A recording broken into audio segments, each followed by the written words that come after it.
Meet Jessica Balthazar, the force behind Daily Up Juice, where culture, entrepreneurship, faith, and hustle all come together in a bottle.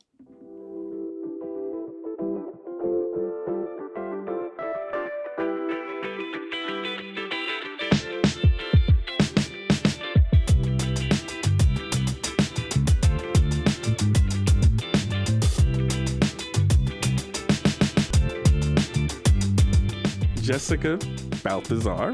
Yes. Balthazar, did I pronounce it correctly? Balthazar. Welcome to the podcast.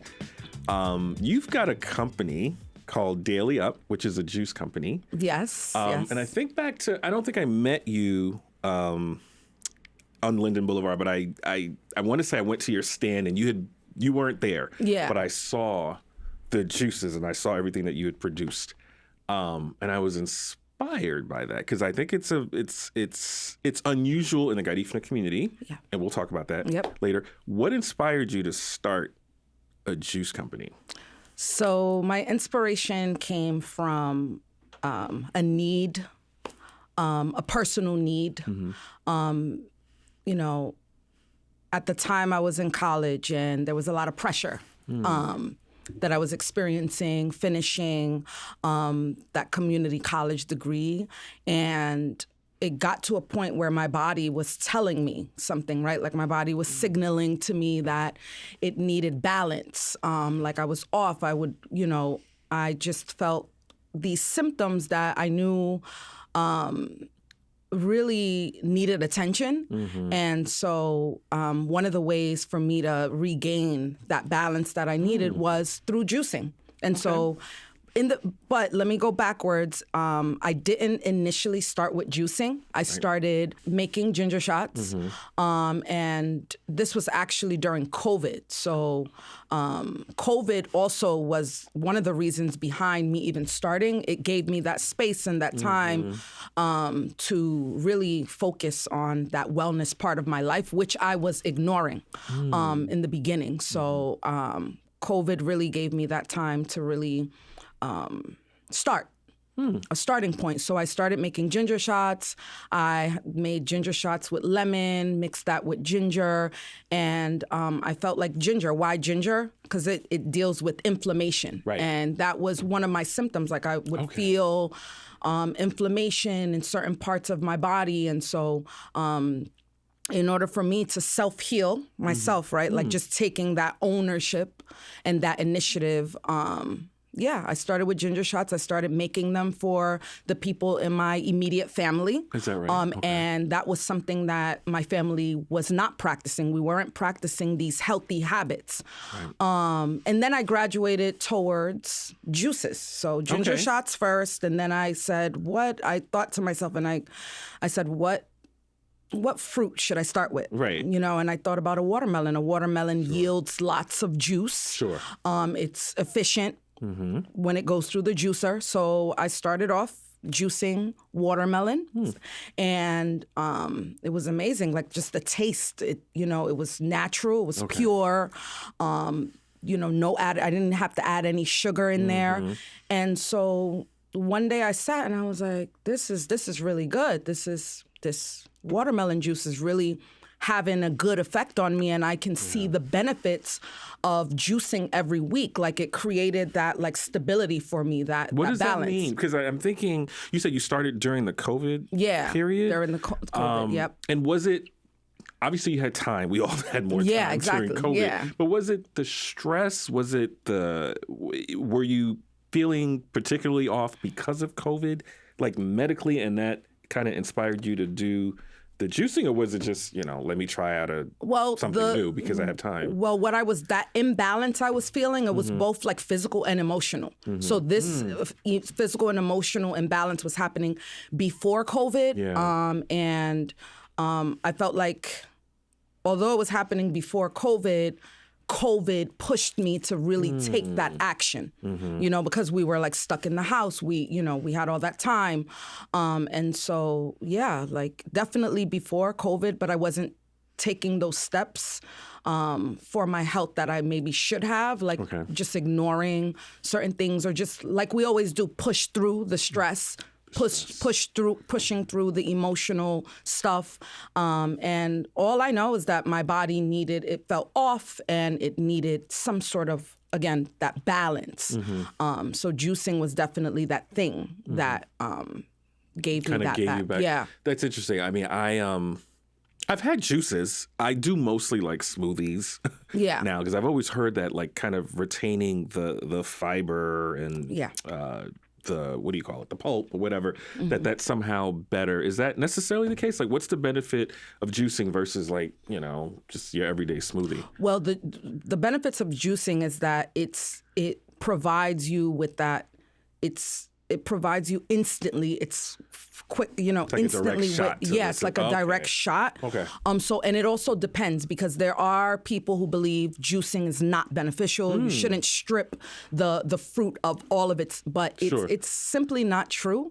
It depends on the fruit. You know what I mean? Like, it depends on which fruit you're juicing, and it also depends on like what you're using this fruit or whatever it is for. So it really gets deep. Does it? And it does. Okay. Because, you know, everyone has their own beliefs and their own understanding of what this fruit can do, what this can do, what the benefits are. But they both have benefits.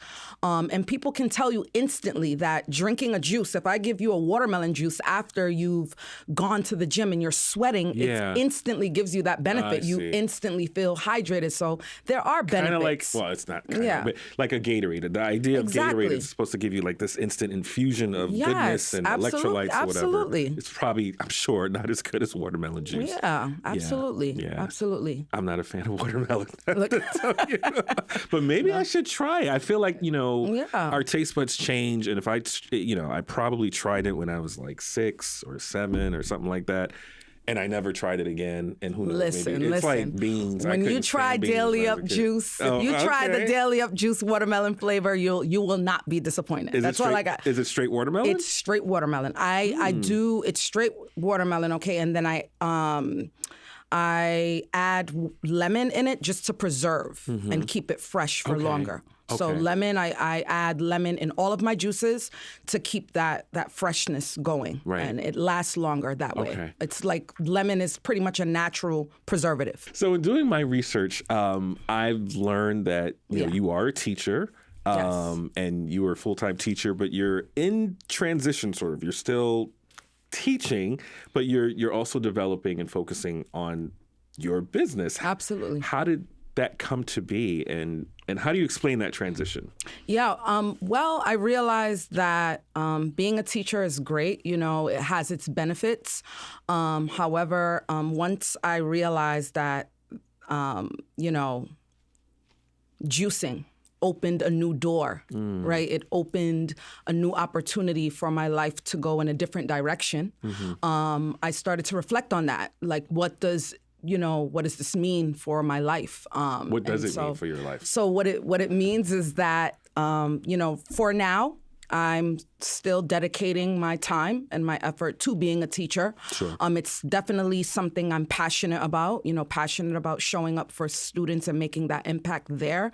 However, in the future, I definitely do want to move towards more of that wellness area with my juicing company and focusing more of my time on, growing my business. I once saw an interview with Oprah where she was asked, what would you be doing if you weren't a talk show host? And she said, well, deep down inside, I feel like I'm a teacher. So I would be in the classroom. And I'm wondering, obviously something drew you to teaching. Yeah. Right. And it sounds like you enjoy it. You're just in transition. Yeah.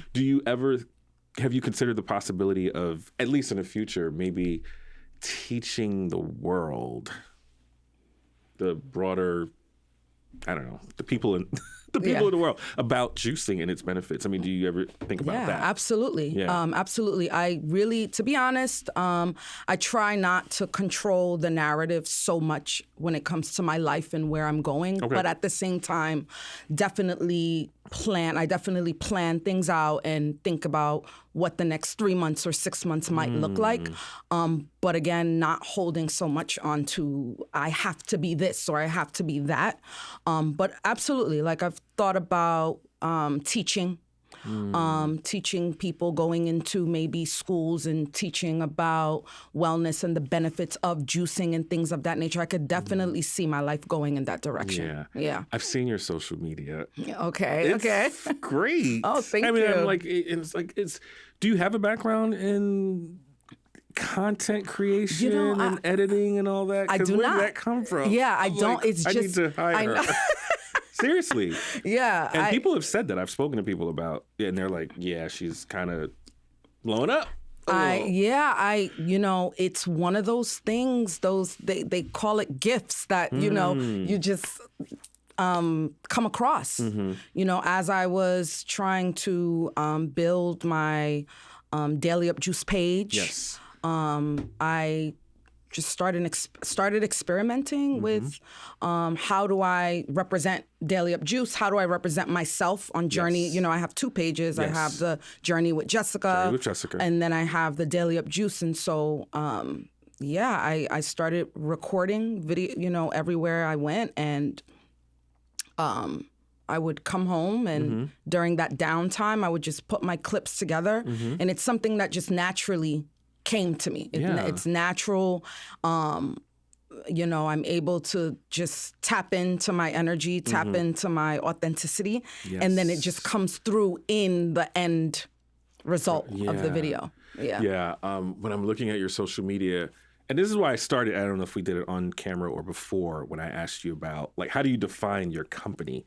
And when I look at your social media, I see more than juice. Yeah. Right? Yeah. And it's it's the juicing, but it's the culture. Yeah. It's the entrepreneurship. Yeah. It's the faith. It's the hustle. Right? Yeah. It's all of those things. Yeah. And it's all connected. Yeah. It's really and truly all connected. And some people have told, they come to me and they say, well, the juices that you have that are available, how are they connected to the culture? They really don't understand it, but for me, it's more energetic. It may not necessarily be that, right? Because most of my flavors are common flavors, 7 ingredients. These are not necessarily ingredients from the Garifuna people, but the presence that I'm using while creating the juice, while making the juice, it represents our Garifuna spirituality. It represents, I'm tapping in to that energy while I'm making juices for the community. So tell the audience about the Garifuna community and what that means to you and your background. Yeah. So for me, I'm in a place in my life where I'm reclaiming my identity, and I say that every time in my videos. And reclaiming my identity, to me, it means knowing who I am as a Garifuna woman, right? I am Garifuna American, but as a Garifuna woman, in general,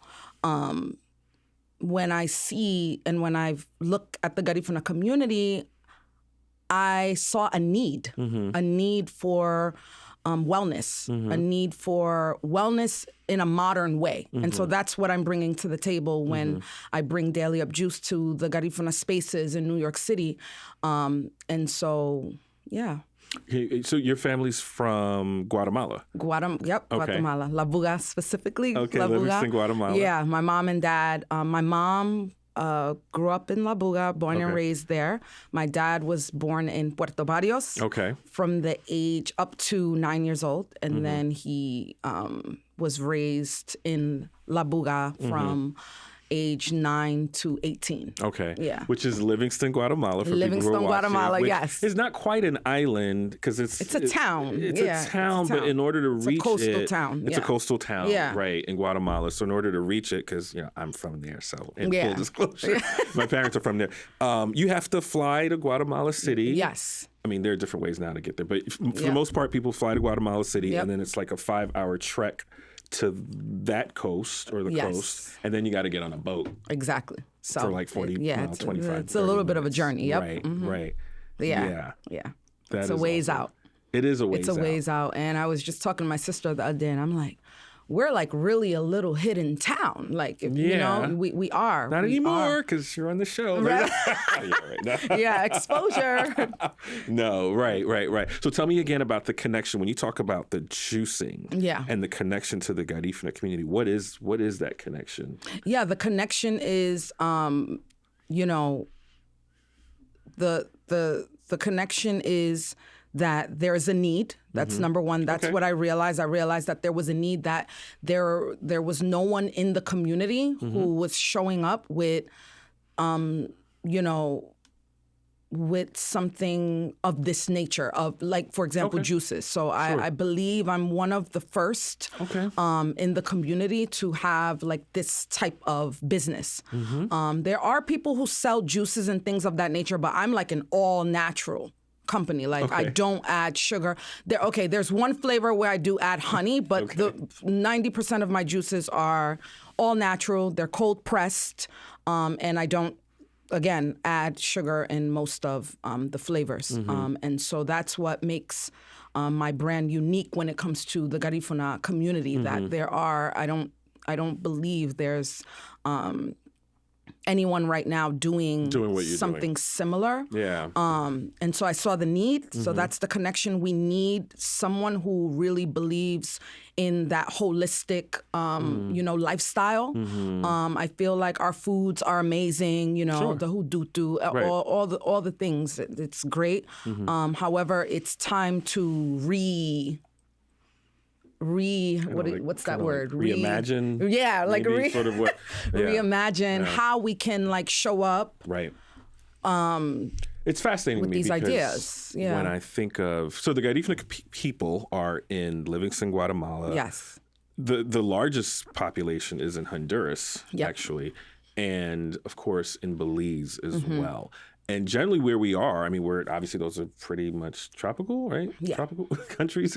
So there's definitely access to, you know, whole fruits and, you know, vegetables and that kind of thing. So it is interesting that you're kind of one of the pioneers in that space, because this is the kind of thing or, you know, part of our diet that would come natural to us, naturally to us. Yeah, absolutely. Yeah. I definitely think there's room for change in the way that we think about like wellness. And so one of the things that I pride myself on is, you know, just bringing Daily Up Juice to our community, because we need to know that we have access. So I'm pretty much that access point. Like Daily Up Juice is pretty much like an invitation for our people to look at their health habits and reimagine how they can, you know, lead a healthier lifestyle.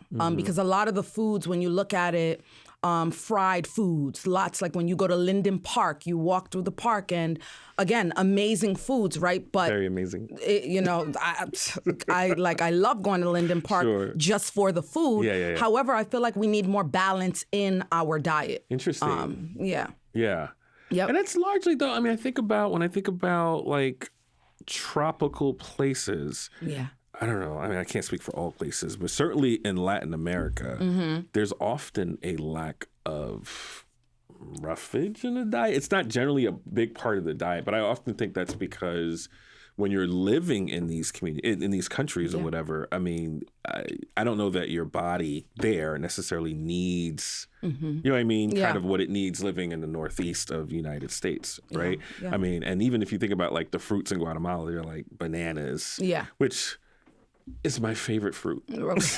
But I'm told I shouldn't have it all the time because it's high in sugar. I'm like, but it's a banana. Yeah. But when balance. But when I'm in Guatemala, like I could see how that environment supports eating two bananas. I mean, they're from Guatemala, half the bananas, right? Chiquita is right across the way. It's really what's accessible. It's what's accessible. That's really how we survived, how our ancestors survived. We survived off of what was available from the land and the sea. And so it really makes sense why our diet is the way it is. However, now we're in the 21st century and we no longer need to use those same techniques, food techniques and things of that nature. So we really need to look at how we can continue to survive.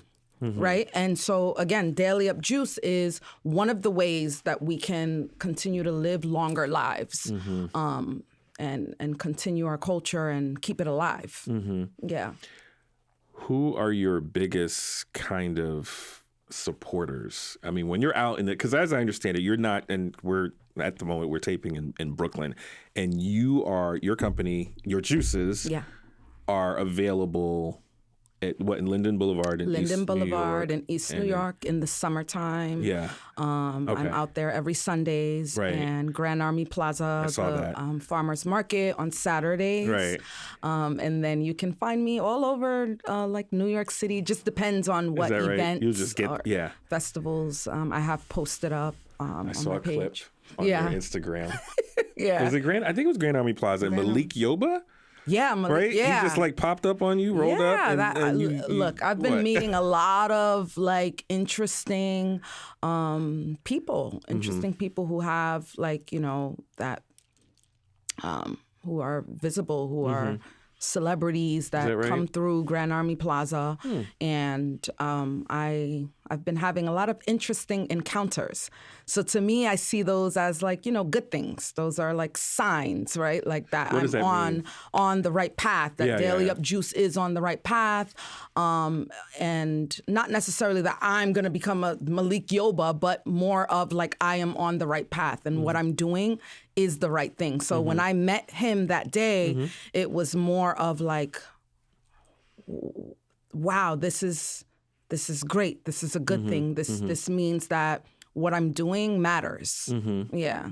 And I remember, I think you said something in the caption about, you had to, in the couple of minutes he was in front of you, talk about who you are, 𝐷𝑎𝑖𝑙𝑦𝑈𝑝 juice, the Garifuna community.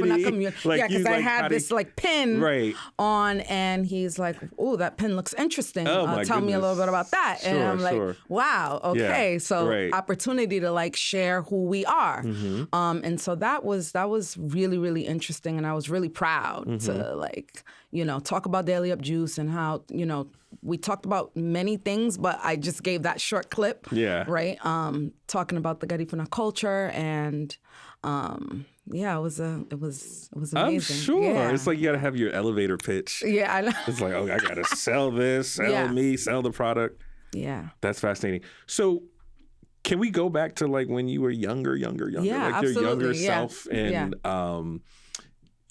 tell us about your upbringing, your family, and so I grew up in a very Garifuna household. Okay. I grew up surrounded by the language, by the food. My mom and dad, they speak Garifuna to each other. That's their primary language. Right. So my siblings and I spoke English to them because at the same time, my mom and dad were learning English and things of that nature. So they allowed us to speak English to them. I know in certain households, like I speak to my cousins, they had to speak in Spanish. I wish I was forced to speak Yeah. There were 3 languages going on in my household. And I only speak, I can speak Spanish, but I'm only comfortable with English. Because like my parents, kind of like your parents, they spoke Garifuna to each other. Right. And I often think, and they didn't teach it to us, although they would tell you otherwise. I'm like, listen, I'm pretty smart. I would have learned something.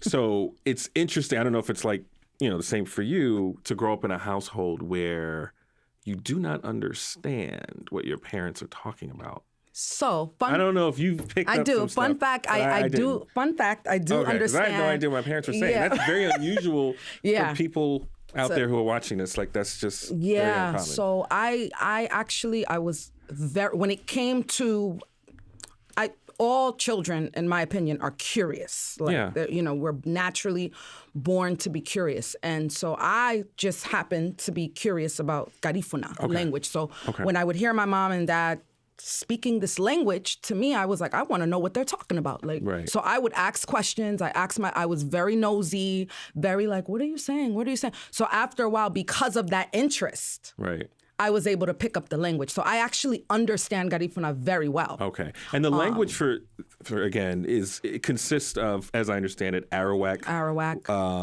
Some French. Yes. All mixed, and some African languages. Exactly. Right? So it's kind of a mix. And then when the Garifuna people settled into their now home countries, Honduras, Guatemala, not Belize because it's English and it's British, they learned Spanish. So just about most Garifunas speak Spanish, Garifuna, and English. Yes. Right. Yes. Okay. Yeah. So you picked up on the language? I picked it up because I was just... You wanted to know what they were talking about. I wanted to know. I wanted to know. So I was like all in it. I'm like, what does that mean? Mom, what does that mean? So I would always ask questions until it just stuck. So like there's like my brothers, they know it. They understand the language like at a very like basic minimal level. But I would say my comprehension of it is just a little higher than theirs just because of that interest. And at a young age, you were curious and you just kind of tuned in. And did they ever engage you with the language? They did. They would talk. Yeah, that's the thing. They would talk to my brothers and my sister. I have, they would talk to us in Garifuna, but again, as far as like picking up the language, I picked it up really, really well. I can't speak it fluently. I can speak but you can understand. They're talking about you. I can. I can speak. I hear my name. I'm like, you're talking about me. I have no idea what you're saying. But I can speak it at a very basic level. That's nice. I can read it very, very well. Okay. Very, very well. I know the numbers, like 1 to 14. Something like that. And a couple of sayings here and there. But what's interesting is I'd have friends that would visit my household growing up or whatever, and they'd come in and like, what are your parents? What language is that?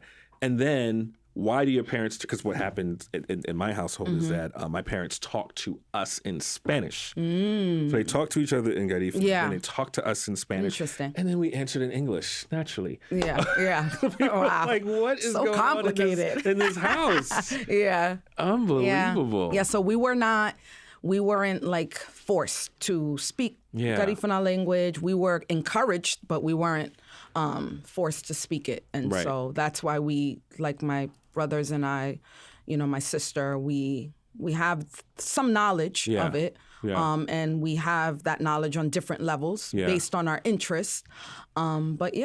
So growing up, I grew up around the punta music. I grew up, my mom cooked the food every day, and she still does. So very much Garifuna household to this day. Okay. And so it's beautiful. Like on this journey of like reclaiming my identity, I feel like now as an adult, right? Like I get to go deeper into what it means to be Garifuna. Like I feel like a responsibility to do that, to like understand what does it mean to be Garifuna? What is Garifuna? And so that's really where I'm at right now, like really reading some of the books and like listening more to the music and asking questions when I go back home and things of that nature. And again, showing up for my community. Wherever there's a Garifuna event, I want to be there. If I can be there, I show up with 𝐷𝑎𝑖𝑙𝑦𝑈𝑝 juice because again, I know that there's a need for that wellness aspect. And,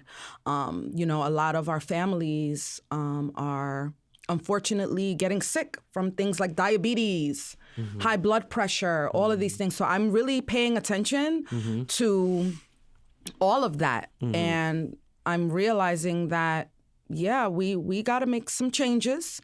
And I'm here to, again, be an example of how we can include these habits into our lifestyle so that we can see our parents and our, grandparents living longer. Why should my aunt have to get her leg cut off because she has diabetes, because she doesn't have any, doesn't have that wellness support. Yeah. You know, so yeah, definitely.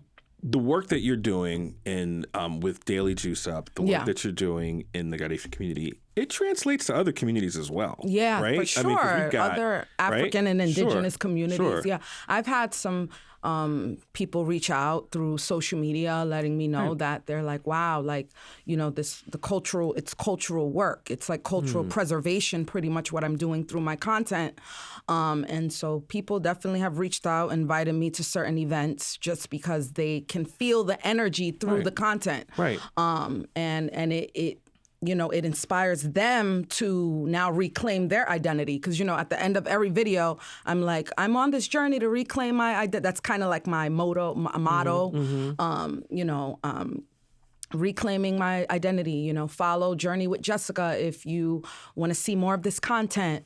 So yeah, it's been a powerful, interesting journey so far. Yeah. And it's still in its infancy. I mean, you've only been doing this for a few years. Yep. Do you have any sense kind of where the journey takes you even in the next couple of years? Is that something you think about? Absolutely. In the next couple of years, I can definitely see myself getting more involved directly in community work. Right now, I am working on a project with 𝐷𝑎𝑖𝑙𝑦𝑈𝑝 𝐽𝑢𝑖𝑐𝒆. They are a Garifuna, organization. Okay. And so the project that we're working on, we're working on a project called Bridging the Gap. Okay. And so what that is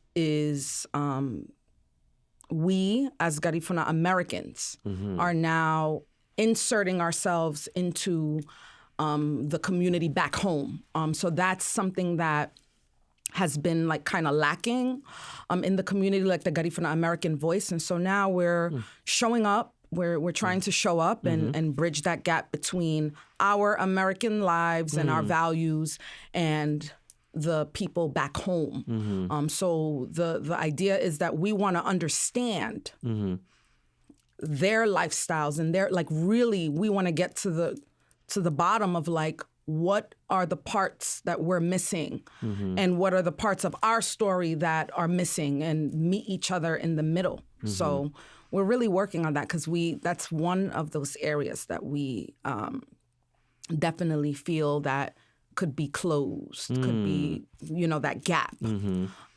What are some of the things that you're finding in trying to bridge the gap between the people who are back home and the Garifuna community here in, I guess it's New York, but to be clear, the Garifuna community is not just in New York, though I think the biggest population is in New York City. It is, in the Bronx particularly. In the Bronx. Yeah. And there are other populations throughout the United States, New Orleans, Los Angeles, Houston.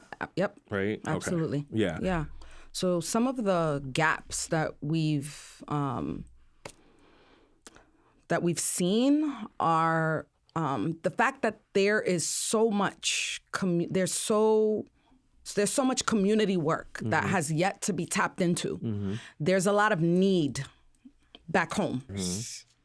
So it's more of like, not necessarily that this Bridging the Gap project, we're not saying that we're going to like take that on, but that it has to be a conversation at least, and so bringing in the Garifuna American voice where we have, certain skills that we can bring to the table. We want to start having those meaningful conversations where, in terms of what can we do and how can we show up to fill those gaps. How do you see? Obviously, I mean, you're multifaceted. You have a passion for the culture, for business. But I'm wondering, like, how do you tie, if you do, your love for juicing with kind of the work you're doing back home? Is there any like direct connection? Well, right now, I haven't brought like 𝐷𝑎𝑖𝑙𝑦𝑈𝑝 juice to that's really what I'm Livingstone. asking. Is it on store shelf? Yeah, but I would love to one day. Yeah. I don't know when. I really do believe in, I believe in, building a relationship with the community first. I'm not going to just, take 𝐷𝑎𝑖𝑙𝑦𝑈𝑝 juice and be like, here's 𝐷𝑎𝑖𝑙𝑦𝑈𝑝 juice. Because, I really feel like relationships and respect come first. Fascinating. I'm sorry. I'm just going to have to interject here because you ever go to those places like whether it be like a chicken joint or maybe a Chinese takeout, whatever, and they are behind like bulletproof glass. Yeah. And you cannot touch or interact with them, and they give you money through a spindle. Yeah. And I often think to myself, well, first of all, obviously I've been in those places, so I was going to say, why would you, do business there? But I often think that that's a sign of disrespect. Yeah. Right? Yeah, to the community. I mean, I was in Harlem. And Harlem, this isn't all of Harlem. Obviously, most of Harlem is great. But I went to a liquor store. I don't even drink much, but I did go to a liquor store. And, the whole store was behind glass. Yeah. And you've probably seen these things, right? Right, absolutely. And I'm like having to point. I'm like, I want that rum. I feel like, it was like Wheel of Fortune back in the day. It's like, I'll take that, I'll take that, I'll take that. Yeah. And I just feel, for me, oftentimes it's like just a sign of, if not disrespect, it's a lack of trust. It's a lack of trust. It's a lack of trust and a lack of relationship with the community. Yeah. And so I definitely don't want to enter that way, like, impose 𝐷𝑎𝑖𝑙𝑦𝑈𝑝 juice in that fashion. So I'm being really, really intentional about how I show up because there's definitely, again, opportunity to bridge the gap with 𝐷𝑎𝑖𝑙𝑦𝑈𝑝 juice for sure. Is that right? Yeah, yeah. How do you? Because I'm literally trying to understand how you would do that, though. Even like in a different country with different, like, how do you even, when the average person there makes a whole lot less money and probably can't necessarily afford your I mean, like, how do you bridge that gap with 𝐷𝑎𝑖𝑙𝑦𝑈𝑝 juice? I would probably start by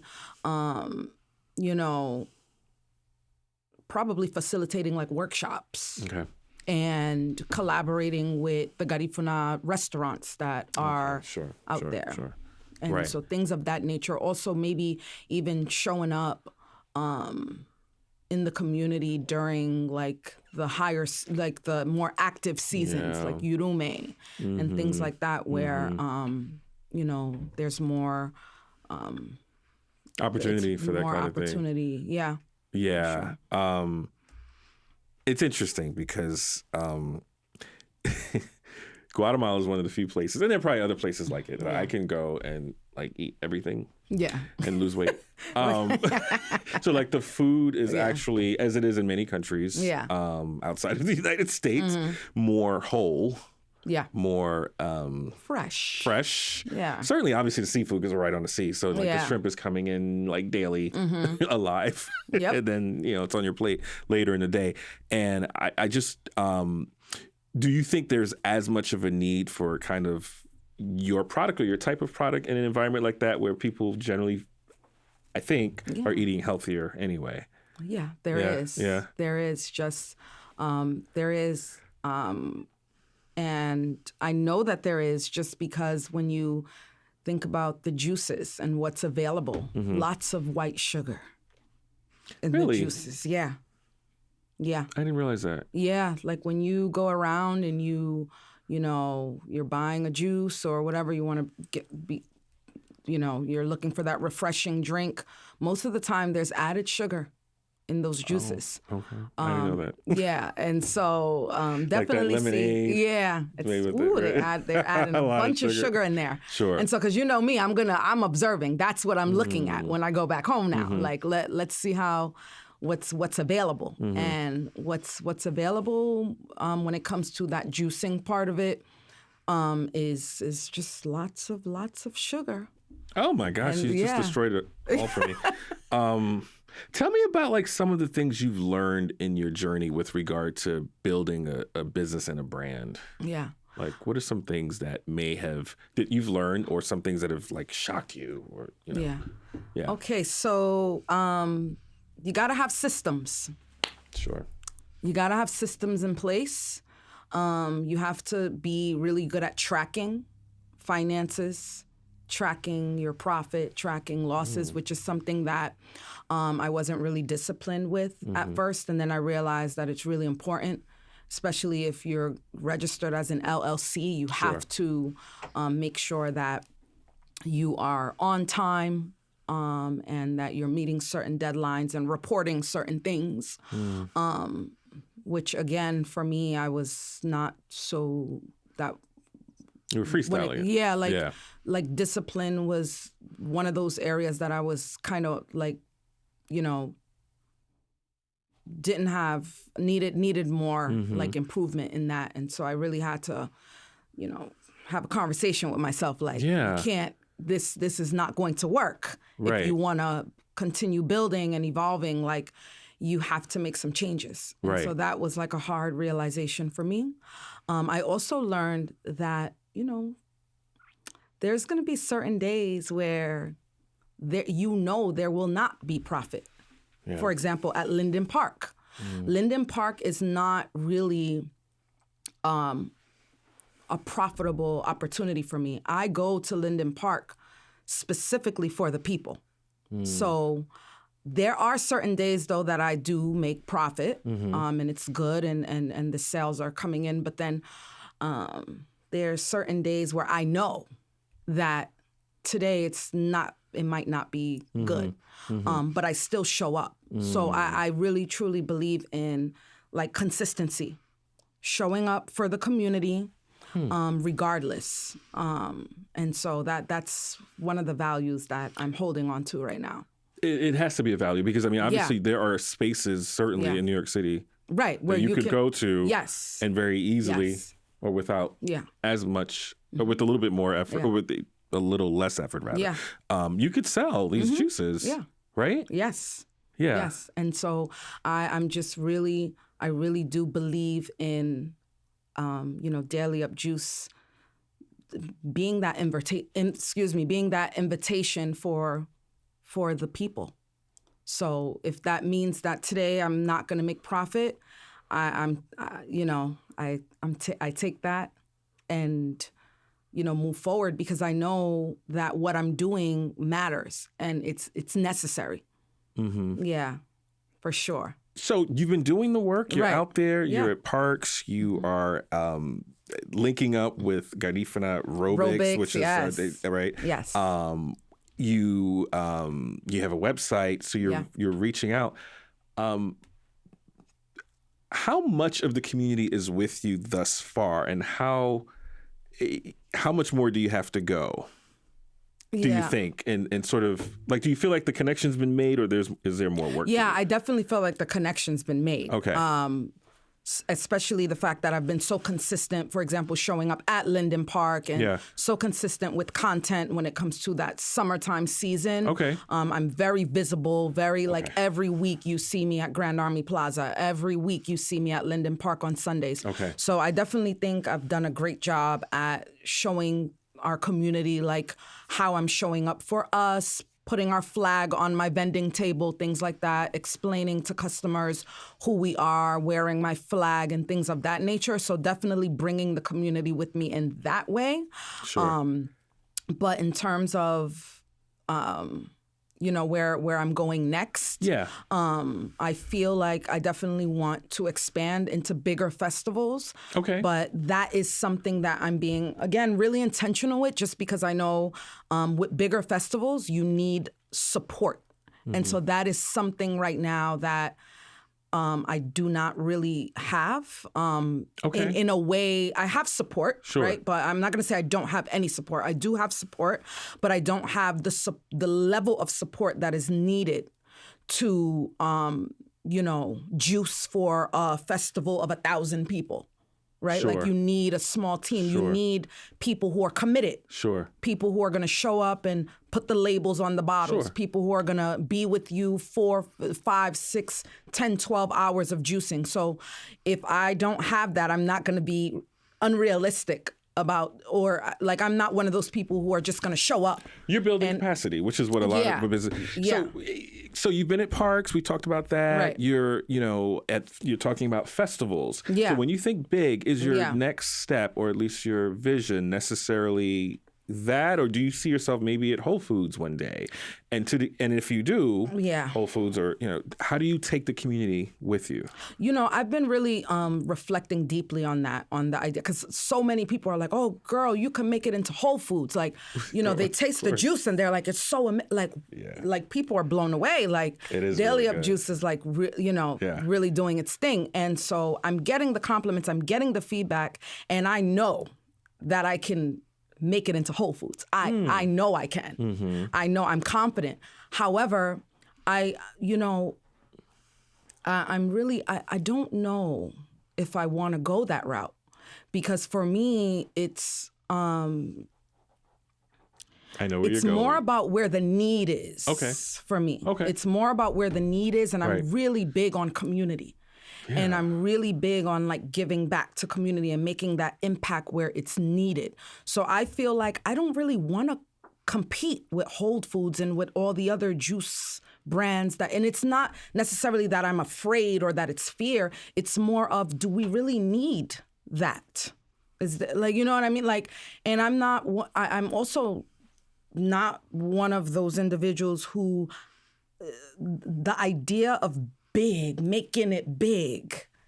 I have just a different mindset when it comes to what it means to make it to big or to be this or be that. Yeah. So I've been really, really reflecting on what that means for me and what success really is for me. So to me, I feel like I'm already I'm in my purpose. Like I'm at my potential right now. Mm-hmm. Now I can continue growing and continue evolving, right, into more of my potential. But success is not Whole Foods. I'm successful now because I'm making an impact now in my community and in other communities. But if Whole Foods called you, if Whole Foods, if Whole Foods, let me tell you, I'm the type like if Whole Foods calls me, like I have a million, I'm gonna be so annoying because it's like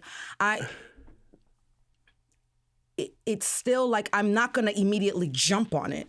Sure. Like I'm not, and I stand by that. Like I am not easily sold.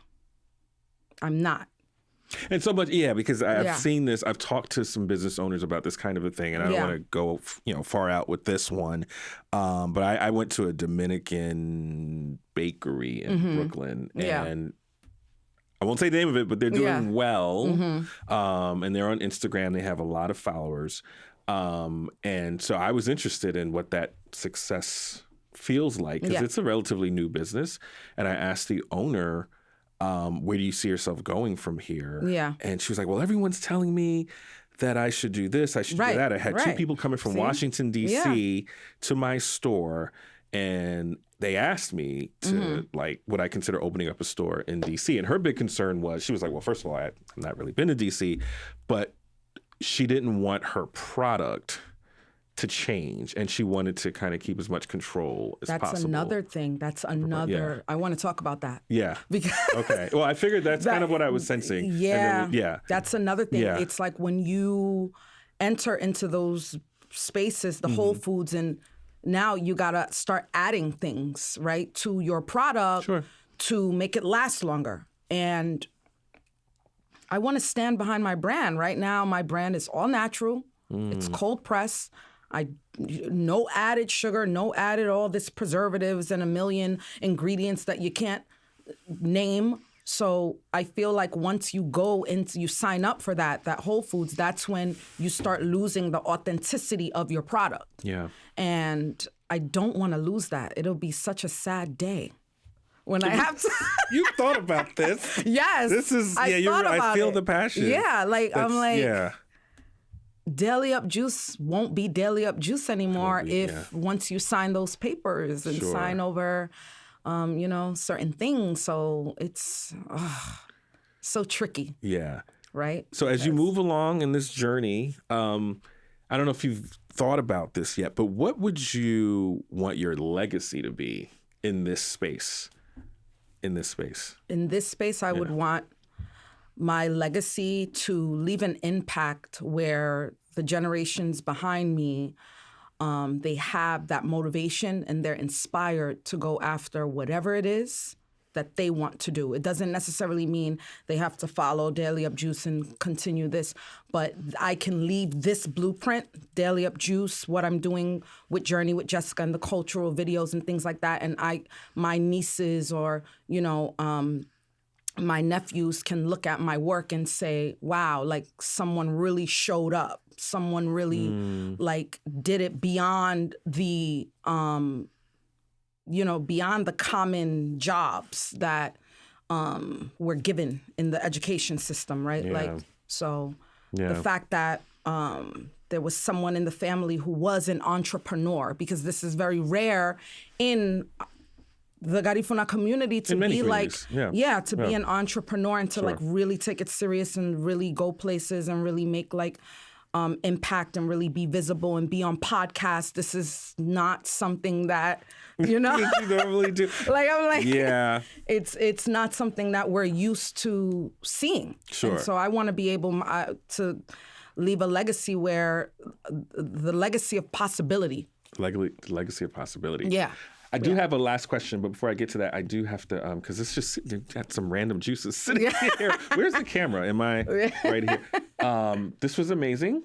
Thank you. It's called 𝐷𝑎𝑖𝑙𝑦𝑈𝑝 Juice. 𝐷𝑎𝑖𝑙𝑦𝑈𝑝 This is the 7 ingredient green juice. Really good. Yes. What are the ingredients 7. in this? So we have green apple, there's Granny Smith green apple in there, kale, spinach, cucumber, celery, ginger, lemon. Gosh. So all the things. You just live combined. in the produce department. Yeah. I mean that was amazing. Yeah, thank you. For people who want to follow you, they like what they're hearing and they just kind of want to, follow you on social media. Where can they find you? They can find me my social media profile, 𝐷𝑎𝑖𝑙𝑦𝑈𝑝 Juice, under Jessica Balthazar, and also Journey with Jessica. Journey with Jessica. Journey_with Jessica. Jessica Balthazar. Yes, Jessica Balthazar. Thank you for coming on the podcast. This has been amazing. Thank you for having me. It was a pleasure. Awesome. Yes. And thank you for watching Frolic and Detour podcast. We really appreciate your support. Please check us out at frolicandDetourpodcast.com and feel free to like, share, and subscribe to our podcast. And thanks for watching.